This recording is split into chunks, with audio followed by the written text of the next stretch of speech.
Baik, Assalamualaikum warahmatullahi wabarakatuh. Halo, Ketemu lagi warahmatullahi wabarakatuh. teman-teman di channel yang paling teman-teman cintai dan sayang ini. Alhamdulillah, di beberapa waktu ke belakang mungkin nama Jampang lagi ramai di dunia perhelatan permedsosan karena lagi banyak informasi-informasi tentang Jampang. Tapi tentunya bukan hanya tahun ini aja atau kali ini aja, dari dulu juga nama Jampang tuh sempat rame. Saya yakin setahun yang lalu Pak, saya pernah ke Kota Tua. Di Kota Tua tuh ada semacam baliho besar gitu, teater, sampai saya foto tuh, masih ingat di situ tuh tulisannya pagelaran Jampang. Jadi nama Jampang tuh ternyata terkenal itu di Jakarta gitu ya, namanya sejarah Jampang, ada pagelarannya. Cuma ya saya nggak ikutan, cuma ada dia judulnya semacam kegiatan minggu ini. Nah di situ tuh ada nama Jampang, nama ini, nama ini. Nah teman-teman semua, kali ini sempat mungkin kita saksikan bersama bahwa akhir-akhir ini ada nama Jampang tuh sempat rame di salah satu platform media sosial tentang ada satu kampung katanya gitu ya, mungkin nanti teman-teman bisa lihat cuplikannya, yang dimana satu kampung itu dukun semua katanya. Nah pertanyaannya adalah apakah benar adanya demikian, atau paradigma mungkin ada teman-teman yang nonton bukan orang Jampang, mungkin orang Jakarta, orang Bogor, yang ketika dengar kata Jampang tuh yang terbesit itu adalah santetnya, kan biasanya gitu, atau banyak dukunnya. Apakah benar demikian? Kayak si ibu yang tadi di media sosial bicara bahwa ada satu kampung itu isinya dukun semua. Apakah itu benar adanya atau hanya sekedar mitos? Dan kali ini kita akan ngobrol panjang lebar, kupas tuntas tentang seputar itu bersama seseorang yang beliau asli orang Jampang, terus juga dari sisi pengalaman, umur, usia, dan lain-lain, beliau sudah, insya Allah sudah lama, jadi beliau pasti mendapatkan banyak informasi. Dan langsung saja kita akan ngobrol bersama beliau. Assalamualaikum Pak. Ya, assalamualaikum. Baik, mungkin saya kenalkan dulu sedikit ya, namanya Pak Henda pribadi, mungkin bisa sering dikenal dengan sebutan Pak Hai gitu ya Pak. Ya. Mungkin Pak Hai melihat fenomena bahwa adanya kampung dukun katanya Pak, melihat mungkin lagi ramai di medsos. Apakah itu benar Pak? Ya. Adanya demikian? Sebenarnya pertama gini ya, saya orang yang barangkali yang hidup di 5 zaman. 5 zaman sejak, tapi dari zaman Soekarno belum pernah. Sejak Soeharto. 5 presiden berarti Pak. Presiden. Zaman Soeharto, zaman Gus Dur, Habibie, zaman Gus Dur, Megawati, SBY, Jokowi, dan Prabowo. Banyak sudah masuk, berarti dari usia saya 50 ya, 52 ya. Artinya pada saat saya kecil, saya banyak berhubungan dengan orang-orang yang sudah tua, termasuk bapak saya sendiri. Oh iya betul. Dan dari sisi pengetahuan itu, jujur ya, orang tua saya sendiri juga banyak tahunya tentang apa yang hal-hal menjadi tema hari ini. Dan saya juga berguru banyak ke beliau, ke bapak saya, juga ke yang lain. Artinya ke orang-orang yang ketika saya masih kecil, saya ketemu orang yang sudah 100 tahun, 50 tahun gitu. Kalau yang sudah besar begini, sulit kan menemukan orang yang usianya 90 ke atas, itu sudah susah. Nah, jadi di situ ya bentar, Mas. Artinya pernah saya buka TikTok, itu ada yang lewat tuh. Yang cerita tentang bahwa bukan lagi kampung, desa. Kalimatnya desa. Betul, desa, betul. Kalimatnya desa. Lebih luas berarti kalau desa, Pak. Kalimatnya desa, atau mungkin yang dimaksud adalah kampung, desa itu kampung. Bisa jadi. Nah, karena kan kalau bagi orang-orang yang biasa hidup di kota, nyebut desa itu kampung. Desa itu kampung penyebutannya. Orang desa gitu. Orang kampung. Mungkin terminologi yang dia maksud itu. Bisa jadi seperti itu, Pak. Jadi secara faktual di lapangan, di konteks sosial, secara sosiologis, kultur, saya pikir kalau yang dimaksud itu satu desa, mungkin teman-teman juga boleh komen desa mana. Saya pikir tidak akan ada. Oh gitu. Tapi kalau desa mungkin dimanai kampung, boleh jadi. Karena Bisa apa? jadi. Karena mungkin kampung itu kan bisa kecil, Ya. bisa 10 rumah, Betul. bisa 15 rumah. Puluhan lah Itu ya. ketika orang ngomongin dia itu satu kampung itu dukun semua, Ya. satu desa itu mungkin yang dia maksud itu. Itu artinya perjalanan pengalaman yang mungkin dia. Tapi saya tidak tertarik sebenarnya membicarakan itu, apalagi masuk untuk mencari tahu ke yang bersangkutan, malah nanti menimbulkan perdebatan yang sangat lama. Tetapi secara personal, saya Betul. memahami yang dia maksud. Ya. Saya memahami yang dia maksud, nggak masalah, oke. Masalahnya apa untuk kita gitu? Ya, masalahnya konotasi daripada dukun apa namanya satu kampung atau satu desa atau apapun itu istilahnya, itu ada nama daerah kita, Pak, yang disebut. Jampang, Nah, betul. Jampangnya, misalkan satu kampung itu isinya dukun semua di Jampang. Nah, berarti kan secara tidak langsung dia bilang di Jampang tuh banyak dukun. Satu desa gitu ya. Satu desa itu. Nah, itu benar gak sih, Pak? Kira-kira Oke, kan stigma gini. itu stigma. Oke, gini itu kan mungkin juga desain ya. Ngobrol itu juga mungkin desain lah. Betul. Atau apa, siwer atau apa dengan maksud memang untuk di counter. Betul. Di counter, dikomentari, disampaikan. Dan padanya saya sebenarnya kalau tidak ditanya ini tidak akan terpancing sama sekali. Betul, kan? betul. Karena tidak menarik sebenarnya ngobrolin persoalan ini. Tetapi dari sisi tutur mungkin kita perlu menyampaikan beberapa hal kepada Masyarakat ya. masyarakat secara luas. Anjing. Begini, kalau penamaan Jampang itu mungkin dari sisi Geografi. geologi, ya. Geologi ya. Dari sisi batuan, kemudian kampung, kewilayahan, kewilayahan mungkin disebut adalah wilayah. Ya. Dan yang dari sisi kewilayahan disebut juga itu Tatar Jampang istilahnya. Oke. Maka kalau orang Surabaya, orang Tegal Bulat, orang bahkan Cianjur Selatan itu sampai ke Jampang Tengah, Jampang Kulon, Jampang Wetan yang sekarang berdasarkan keresidenan pembagiannya, itu yang dimaksud adalah mungkin dari sisi kewilayahan. ya. Jadi kalau ada orang Surabaya yang ngomongin, oh saya dari Jampang, itu maksudnya kewilayahan gitu ya. Itu kewilayahan Jampang dan itu juga tidak salah. Dan itu ada sejarahnya, Pak? Ada sejarah. Nanti kita bahas lagi, Pak, sedikit. Kemudian dari sisi entitas, dari sisi entitas itu bahwa Jampang ini adalah entitas tersendiri. Entitas itu adalah sebuah kebudayaan. Betul. Gitu, orang yang hidup di situ, kemudian berkembang di situ, kemudian hidup dalam sebuah itu kan terjadi dialog-dialog kultural, berarti dialog-dialog kultural. Sehingga Jampang itu sebagai sebuah identitas. Jadi artinya gini, kalau ada orang Jampang main ke Sukabumi misalnya, Sukabumi itu misalnya saya pernah itu main ke Pendopo Sukabumi ya, Cisaat, Kabupaten Sukabumi, Pendopo yang di dekat Masjid Agung. Itu kan Pendopo Kabupaten. Saya main ke situ. Di situ ada tukang dagang tuh nanya. Ketika saya mesen. Orang dagang tuh nanya, "Bapak dari Jampang ya?" Dari mana tahu? Bapak dari Jampang ya? Dari mana, Pak? Itu logatnya. Dan orang Jampang itu kalau main ke Sukabumi itu ngomongnya Jampang. Dari mana, Pak? Dari Jampang. Bukan dari Sukabumi. Ya. Padahal secara teritorial kewilayahan itu Sukabumi. Kita tuh masuk ke Kabupaten Sukabumi. Coba kalau orang Jampang main ke Pelabuhan Ratu.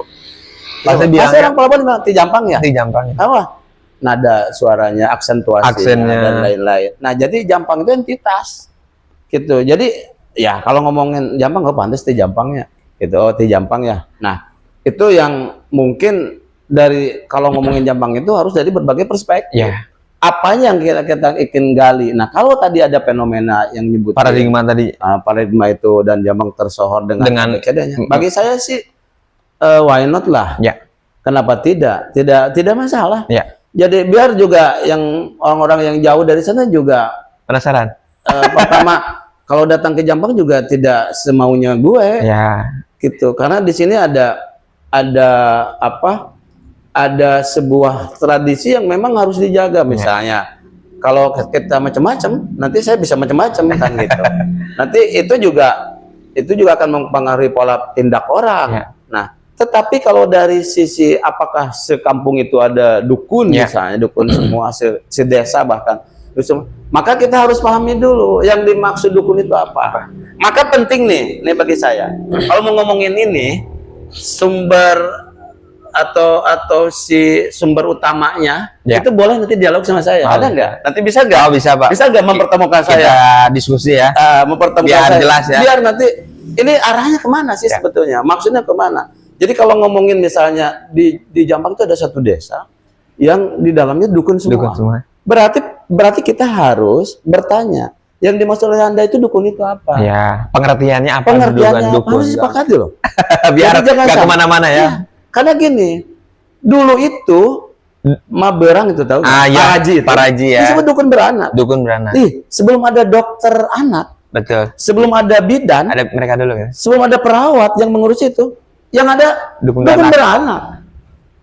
Apakah nanti diksi atau pengambilan kata itu menjadi terminologinya menjadi denotasi atau Ya. konotasi? Bagusnya kalau kita menyebut dukun. Gitu. Karena memang yang terjadi adalah dukun beranak. Nah, kalau yang dimaksud adalah satu desa misalnya, Ya, dukun itu adalah orang yang senantiasa memberikan kebaikan pada orang lain. seperti tadi bisa jadi. Masalahnya apa? Kan tidak ada masalah. Lalu kenapa orang menjadi ramai? Ya. Karena mungkin ada kesan bahwa dukun itu adalah pekerjaan mistis Ya, yang cenderung negatif. negatif. Nah, dukun itu disebut. Nah, kalau misalnya ada orang yang tabrakan, Ya, kemudian tulangnya patah, patah tulang. dibawanya kemana? Biasa dukun patah tulang. Dukun patah tulang, dukun tulang. Marah nggak disebut dukun patah tulang? Enggak lah. Akhirnya enggak, karena Karena dia membantu, ahli di biasa bidang ahli itu. membantu. Nah, sekarang yang dimaksud dukun ini adalah apa? Ah, Gitu. Yang dimaksudnya ini juga makanya harus disamakan pengertiannya. siap. Gitu. Nah, karena gini, kalau misalnya dukun tulang, dukun beranak, atau misalnya apakah dia misalnya ada seorang yang punya kemampuan supranatural, Ya. lalu mampu mengobati anak, itu juga bisa dikategorisasi dukun. Atau lebih berkembang lagi istilah itu, kadang-kadang orang pintar. Ya, Orang pintar itu yang dimaksud adalah dukun Dukun. dalam pengertian secara umum di masyarakat. betul. Apakah seperti itu? Maka ini bagi kawan-kawan, bagi masyarakat semua, ketika kita mendengar sebuah kata, maka kemana ini Ya. konteksnya? Karena apa? Karena dari pemahaman kata yang salah itu bisa menjadi non konteks, Ya. gitu. Nah, jadi apa yang harus ditanyakan saya dari peristiwa itu? Baik, teman-teman yang punya pengertian atau penjelasan tentang dukun itu apa, boleh komen. Nah, jadi kita agak sedikit mengkerucut nih Pak tentang pembahasan dukun. Kalau yang tadi kita tidak berdebat lah, misalkan bagaimana ada dukun beranak, ada dukun patah tulang. Kedua profesi tadi cenderung membantu. Nah, secara umum nama Jampang tersendiri kayak tadi kalah dengan konotasi yang dukun itu sifatnya yang jelek, Pak. Misal kayak ada semacam meme atau kata-kata tuh anak-anak zaman sekarang tuh bilang jangan macam-macam sama orang Jampang karena orang Jampang tuh bisa membunuh tanpa Jadi menyentuh gitu ya. Jadi konotasi atau POP atau sudut pandang tentang si dukun ini adalah ke hal-hal yang sifatnya mencelakakan orang, kepada hal-hal yang sifatnya menzolimi orang, sehingga ketika ada orang-orang Jampang yang misalnya bersekolah, mungkin Pak He merasakan misalkan ketika bersekolah ke luar, misalkan ada yang Bandung di Jakarta, awas oi si eta mah orang Jampang. Nah, itu kan mereka udah punya jaga-jaga tersendiri, tapi kan di benak mereka pasti yang disebut dengan jaga-jaga dari itu mereka orang Jampang mah bisa aja tadi melakukan sesuatu yang tidak kebanyakan orang lakukan gitu Pak. Nah, maksudnya konotasi atau paradigma jelek daripada dukun yang di Jampang atau majis. Dengar Jampang tuh istilahnya banyak dukunnya lah. Cuma dukun dalam konteks yang tadi Pak yang menzolimi. Seperti itu Pak. Dari gimana? sisi kesejarahan itu kan begini berkembang. Sejarah itu kan nanti berkembang tergantung dari siapa penulis. Kemudian nanti maksudnya juga seperti apa. Nah, pengertian tentang Jampang kalau kita memang harus jujur dari sisi kesejarahan. Sedikit sekali sebetulnya literasi tentang Jampang. Yang ada yang banyaknya itu adalah lebih kepada mungkin tutur. Cerita dari mulut ke mulut. Oh, dari orang tua zaman dulu ke anaknya. Ke anaknya, gitu. Anaknya cerita lagi atau orang lain yang datang ke sini cerita terus seperti apa yang dia bersentuhan dia temui seperti apa. Nah, kalau ngomong atau bicara tentang yang dimaksud adalah jalur mistik hitam kan, kalau ada hitam, betul. Ada hitam, ada putih gitu. Nah, sebenarnya itu tidak hanya disebut Jampang. Ada Oke. 3 di Jawa Barat tuh ada 3 yang disebut-sebut memang tempat Memiliki yang tadi, Pak, berurusan ya? dengan dunia hitam. Ya. Gitu, yaitu Banten, Jampang, Banten, sama Garut. Jampang, sama Garut Itu yang terkenal gitu ya. Terkenal itu. Nah, tetapi kalau kita ngomongin tentang persoalan ilmu-ilmu semacam sihir, Ya. semakin mungkin berkembang tahu Ya. Santet. apalagi santet, Guna-guna, bayung guna-guna guna-guna yang lain-lain. kayak begitu. Sebenarnya kalau dalam analisa saya itu di daerah manapun ada Hal-hal demikian. hal-hal seperti itu ada. Bayangkan aja kalau yang sifatnya sihir kan siapa yang dengar cerita awal mula sihir itu kan di Mekah. Ya, ada Gitu. Nabi kena sihir. Cerita ketika Nabi kena sihir dan mungkin sebelum itu juga ada hal seperti ini. Nah, mungkin berkembang di kita istilahnya yang dimaksud adalah hal-hal yang mistikal, yang supranatural, tapi dalam konteks mencelakakan orang, Ya. mencelakakan orang, mencederai orang, membuat orang gila dan seterusnya. Ya. Saya pikir sejak saya dari kecil itu cerita itu berkembang. Oke, baik. Cerita itu berkembang. Mulut ke mulut. Mulut ke mulut. Tapi- Liar berarti, Pak, Ya. ceritanya di kemana-mana. Dan saya sebenarnya tidak menemukan secara pasti. Karena kan definisi ilmu pengetahuan-pengetahuan yang seperti itu akan luput dari kejaran secara pendekatan ilmiah. Baik. Macam gini. Ya. Kalau ada orang yang berantem nih, Ya. terus sakit hati, terus dia dicederai dari kejauhan, Betul. lalu dia sampai meninggal nih. Ya. Lalu orang menyangka bahwa karena Si dia pelakunya. berkelahi, pasti dia diguna-guna tuh. Nggak Tahu bisa dia- buktiin. Tahu dia santet. Kumaha cara ngebuktikannya? Pertama gini, dari sisi undang-undang hukum pidana misalnya, Ya. ke KUHP, mencelakai orang lain itu tidak boleh. Tidak boleh. Artinya bertentangan dengan hukum. Baik. Pelakunya harus dihukum. Ya. Nah, kalau yang sifatnya ada orang yang punya sangka bahwa dia mencederai orang lain dengan cara diguna-guna, Baik. diteluh, disantet, bagaimana cara pembuktiannya? Sama sekali nggak bisa dibuktikan. Saksinya. Nah, hanya bukti. keimanan nanti kita yang memiliki sekat bahwa ketika orang itu celaka, sejak kecil saya, Ya. ketika orang itu celaka ya udah takdir. Selesai. Karena kita masuk ke ranah itu diteluh, di AB, di CDF, GH. Ya. Saya pikir itu hanya menambah kadorakaan, hanya Ya. menambah jurang kenistaan aja, gitu. Jadi, tapi cerita-cerita bahwa di Jampang itu pernah dengan dunia mistika itu Tadi, Pak. terusnya berkembang. Dan kalau saya jujur dalam pelaku perjalanan Ya. sejarah, bagi saya juga itu realitas. Tapi ada berarti, Pak, artinya meskipun Pak tidak mengalami melihat misalkan Perilaku itu. perilaku tadi. Ya, kalau misalnya ada orang yang tiba-tiba memproklamirkan atau menemukan, Iya. ini ada boneka, Ya. ini ada boneka yang Alat-alatnya, disentuh, betul, ada alat-alatnya. Media. Relatif saya pernah Karena kan gini, Pak, nggak pernah mau- melihat, Betul. Tapi pertanyaannya, apakah itu dari tindakan atau perilaku bisa dijadiin bukti? santet dari seseorang? Iya. Itu saya juga tidak tahu persis. Tidak bisa Gitu. membuktikan. Karena Baik. bukan wilayah spesialis saya, gitu. Tapi saya hanya ingin menyampaikan juga dari dulu juga ke kawan-kawan, ke teman, ke yang lain, apa yang harus ditakutkan Ya. dengan hal yang seperti itu. Gitu. Artinya dengan mindset bahwa semua sudah diatur Tuhan, kehidupan kematian sudah diatur Tuhan, ya apa yang harus ditakutkan dengan Baik. perilaku seperti itu. Tetapi secara umum saya ingin sampaikan bahwa kalau yang dimaksud penggunaan istilah dukun itu adalah perilaku negatif, Ya.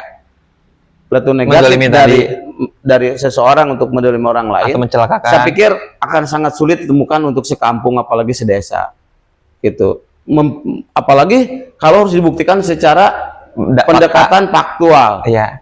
Terkecuali mungkin hanya tadi mulut ke mulut, Ya. kelahi mungkin ya, Pak. Tinggal pertanyaannya, apakah dengan statement Nah, bahwa di Jombang itu penuh dengan dukun yang dimaksud dukun yang tadi itu, ya. orang Jombang itu Menerima- nyaman nggak dengan statement Menerima itu? nggak?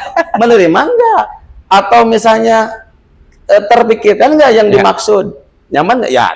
Ya diserahkan kepada Warga kepada Jampang. warga Jampang. Sendiri. Tetapi saya dengan istilah itu, pertama saya ingin menyampaikan bahwa hal itu sulit dibuktikan. Oke. Yang kedua, bagi saya tidak terpengaruh. Anda mau ngomong apa juga seperti apa.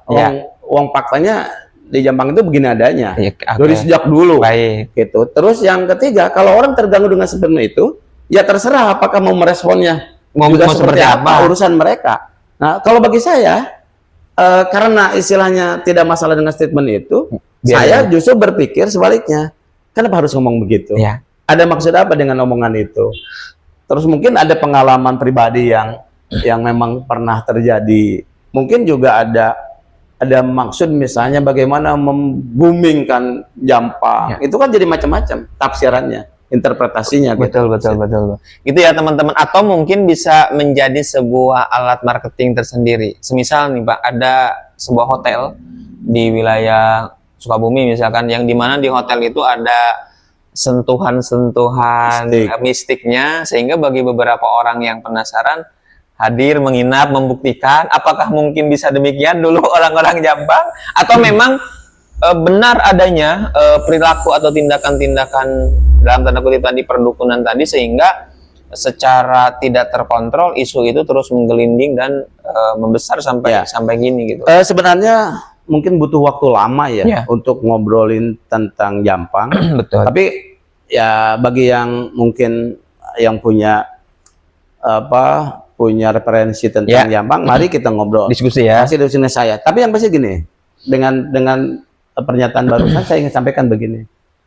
Istilah Jampang itu dari sisi entitas, dari sisi perjalanan budaya, kemudian dari sisi teritorial kewilayahan. Punya khas sendiri ya. Ada khas tersendiri, tapi mari kita lihat dari sisi perjalanan panjang tentang Jampang. Nah, kalau misalnya tadi disebutkan di Kota Tua atau ada festival Jampang dan lain, dari sisi nanti entitas maupun gelar gitu. Jampang itu ada di mana-mana loh. Di Bogor mungkin ada Kampung Jampang. Ada Kampung Jampang, ada betul. Kemudian betul. Di Betawi itu ada Abang Jampang. Karena memang dari Jampang. Karena gini ya, maaf. Cianjur Selatan itu juga dikategorisasi masuk Jampang. Teritorial Jampang tadi ya. Terus nanti berbatasan dengan yang sekarang disebut Jampang Wetan. Oh iya, gitu. Sagaranton. Nah, oleh karena itu saya mencoba menelusuri itu. Termasuk nanti kaitannya dengan peristiwa-peristiwa mistikal. Bagi saya, cerita Jampang ini apa sebenarnya? Dari konteks mana kita memulai ngomongin Jampang? Jangan sembarangan juga ngomongin Jampang. Baik. Nah, oleh karena itu saya pernah masuk ke ranah perjalanan spiritual. Masuknya melalui apa? Dari tutur, dari mulut ke mulut. Ketika bicara tentang Jampang, maka ada irisannya dengan yang disebut Prabu Jampang Manggung. Oh iya. Prabu Jampang Manggung. Ini kan sebagai sebuah judul yang mungkin ini ada makna atau ada maksud. Kenapa harus ada Prabu Jampang Manggung? Ini maksudnya apa ya? Apakah Prabu Jampang Manggung itu sebagai sebuah gelar? Atau sebagai sebuah siasat? Atau sebagai seorang tokoh? Betul. Atau sebagai sebagai komunitas? Luar biasa, Pak. Atau sebagai komunitas? Maka saya mencoba mendalami. Ada 3 tempat yang disebut-sebut sebagai makbaroh atau kuburan Prabu Jampang Manggung. Baik, sebentar saya potong, Pak. Nah, teman-teman, ternyata masih luas sekali pembicaraan tentang Jampang itu. Ada istilah Prabu Jampang tadi, Pak. Prabu Jampang Manggung. Prabu Jampang Manggung tadi. Apakah dia tokoh, sosok, seseorang, atau dia perkumpulan mungkin grup, atau semacam gelar tadi? Kita akan bahas di video berikutnya. Atau teman-teman yang tahu tentang kisah-kisah tadi boleh komen. Sekian, nanti kita ketemu di video berikutnya.